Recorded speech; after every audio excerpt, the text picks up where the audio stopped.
राधे राधे दोस्तों। आप सभी लोग जानते हैं कि सावन का महीना शुरू होने वाला है और जब भी सावन का महीना शुरू होता है तो लोगों के मन में ये प्रश्न जरूर आता है, क्या कुछ ऐसे नियम होते हैं जिन नियमों का हमें सावन के महीने में पालन करना होता है। तो इसका जवाब है हाँ, सावन के महीने के कुछ ऐसे नियम होते हैं जिन नियमों का आपको जरूर पालन करना चाहिए। अगर आप लोग सावन के महीने में सावन सोमवार के व्रत रखते हैं या भगवान शिव जी के मंदिर में जाकर जल चढ़ाते हैं या उनकी पूजन अर्चना करते हैं, तो जरूर आप लोगों को सावन के महीने में कुछ विशेष नियमों का यहाँ पर पालन जरूर करना चाहिए। वो नियम कौन कौन से हैं वो यहाँ पर हम आप लोगों को यहाँ पर बताने वाले हैं। ठीक है, देखो इस बार जो सावन का महीना शुरू हो रहा है वो 11 जुलाई 2025 शुक्रवार के दिन से शुरू हो रहा है और चलने वाला है पूरा एक महीने तक। 9 अगस्त 2025 शनिवार के दिन यहाँ पर समाप्त होगा, है ना। इस बार पूरे 4 सोमवार पड़ रहे हैं सावन के महीने में 2025 में। अब नियम क्या क्या है वो हम लोग यहाँ पर जान लेते हैं। तो भाई जो भी लोग सावन सोमवार के व्रत रखते हैं या सावन सोमवार में भगवान शिव जी की पूजन आराधना करते हैं या पार्थिव शिवलिंग का निर्माण करते हैं वो जरूर सुने, है ना। विशेष रूप से माताएं बहनें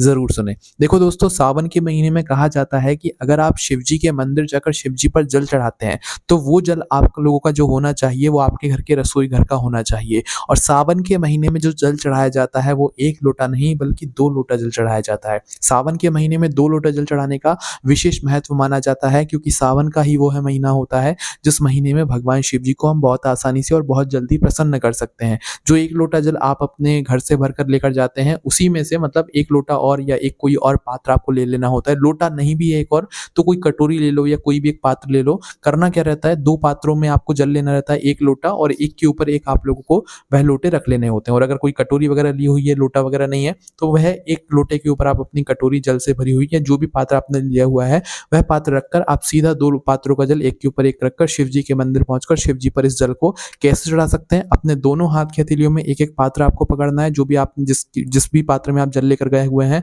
और एक दूसरे के आमने सामने शिवलिंग के ऊपर आपको ये दोनों पात्र कर लेने हैं। इसके बाद में एक धारा बनाकर धीरे धीरे करके शिव जी की शिवलिंग के ऊपर भगवान शिव जी के मंत्र का जाप करके आपको फिर इस जल को सावन के महीने में, सावन सोमवार में या सावन के पूरे महीने में इस तरीके से जल चढ़ाना चाहिए। आपको ज्यादा यहाँ पर भगवान शिव जी का आशीर्वाद यहाँ पर प्राप्त होगा। ठीक है, तो ये सबसे ज़रूरी चीज़ थी जो कि हमने आपको पहले ही बता दी। अब हम कुछ ऐसे विशेष नियमों के बारे में आपको बताते हैं जो कि आप लोग जानना चाहते हैं।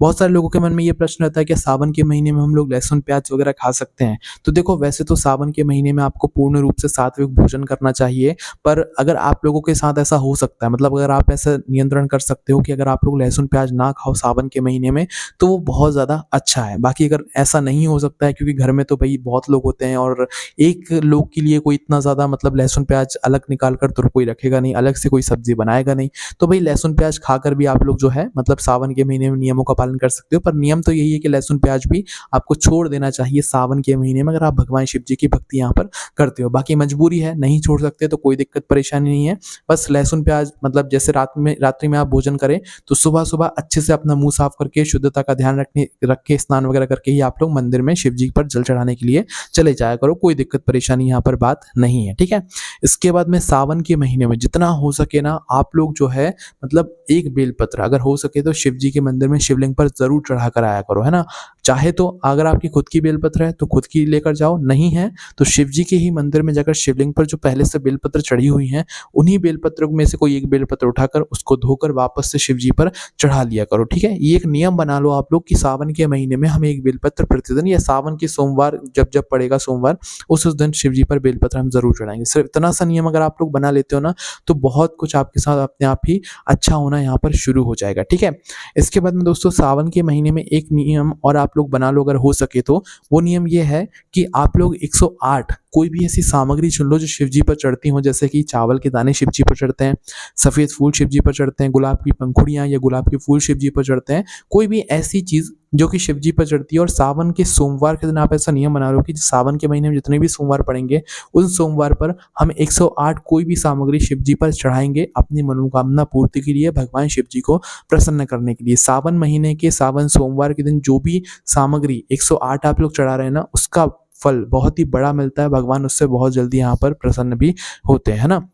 इसके बाद में दोस्तों हमने आपको ये तो बोल दिया कि आप सावन के महीने में मतलब लहसुन प्याज खा सकते हो, पर ऐसा बिल्कुल मत समझना कि आप लोग जो है तामसिक भोजन कर रहे हो, तामसिक भोजन में आप समझ भी सकते हो कि मतलब जो उल्टा-सीधा भोजन रहता है, जो कि बिल्कुल अच्छा नहीं रहता है। इसके अलावा मतलब जैसे नशे वाली जो चीज़ें रहती हैं, दारू वगैरह चीज़ें रहती हैं, इनका ज़रूर आपको सेवन नहीं करना है। इस प चीज़ का थोड़ा ध्यान रखना। अगर आप भगवान शिव जी की भक्ति करने वाले हो, सावन के महीने में भगवान शिव जी की पूजन-अर्चना करने वाले हो, तो सावन के महीने में इन सभी चीज़ों को थोड़ा त्याग कर देना, इन सभी चीज़ों को थोड़ा छोड़ देना, ठीक है? इस बात का थोड़ा-सा ध्यान रख लीजिएगा आप। इसके बाद में दोस्तों सावन के महीने में अगर सबसे ज़्यादा आपके मन में कोई प्रश्न रहता है, तो वो ये रहता है कि हम सावन के महीने में हमें पार्थिव शिवलिंग बनाना चाहिए? जी हाँ दोस्तों, पूरे साल भर में अगर पार्थिव शिवलिंग बनाने का हमें सबसे ज़्यादा फल मिलता है, तो वो सावन के महीने में ही मिलता है। सावन के महीने के किसी भी दिन, विशेष रूप से सावन सोमवार के दिन, ठीक है? पार्थिव शिवलिंग मतलब चीज़ क्या होती है कि पार्थिव शिवलिंग मिट्टी का एक छोटा-सा शिवलिंग होता है, जो कि हम सावन सोमवार में बनाते हैं। वैसे तो साल भर में कभी भी बना सकते हैं, पर सावन सोमवार में इसका विशेष महत्व होता है। आपने कई सारे मंदिरों में देखा भी होगा कि 108 पार्थिव शिवलिंग बन रहे हैं या 1008 पार्थिव शिवलिंग बना रहे हैं।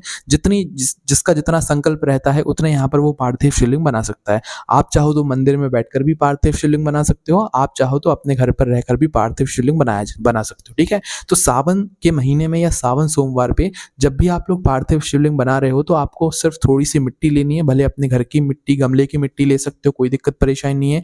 1 पार्थिव शिवलिंग बना रहे हो वो भी ठीक है, 108 बना रहे हो वो भी ठीक है, 11 बना रहे हो वो भी ठीक है। जितनी आपकी क्षमता है, आप उस हिसाब से नियम लेकर सावन के महीने में या सावन सोमवार पर ये पार्थिव शिवलिंग बना सकते हैं, है ना? पार्थिव शिवलिंग जैसी आप लोग बना लेते हैं, ज़रूरी नहीं कि बिल्कुल शिवलिंग जैसा ही आकार होना चाहिए। आप नॉर्मल एक मतलब मिट्टी का शिवलिंग भी बना सकते हैं, जैसा आपसे बने वैसा आप बना सकते हैं ना।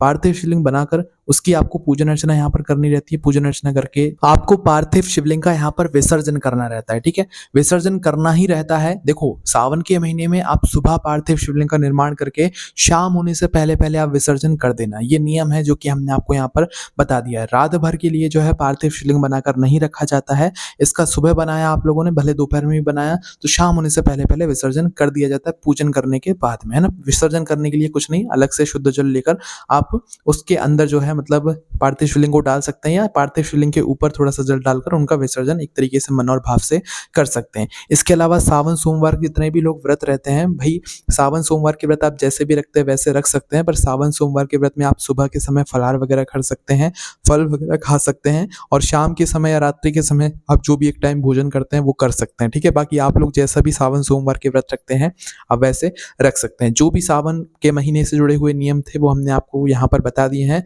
अभी अगर आपके मन में जितने भी प्रश्न हैं सावन के महीने से जुड़े हुए कि सावन के महीने में हम ये खा सकते हैं कि नहीं खा सकते हैं, वो खा सकते हैं कि नहीं खा सकते हैं, ये कर सकते हैं कि नहीं, वो कर सकते हैं कि नहीं, जितने भी आपके मन में प्रश्न हैं, क्योंकि अभी तो बहुत सारी ऐसी जानकारी है जो कि सावन के महीने से जुड़ी हुई आपको पता होनी चाहिए, जो कि हम आपको आगे आने वाली वीडियोज़ में यहाँ पर बताएँगे। पर आपके मन में कोई प्रश्न है तो उसे हमसे कमेंट करके पूछ सकते हैं। बाकी आपको कमेंट में राधे-राधे ज़रूर लिखना है।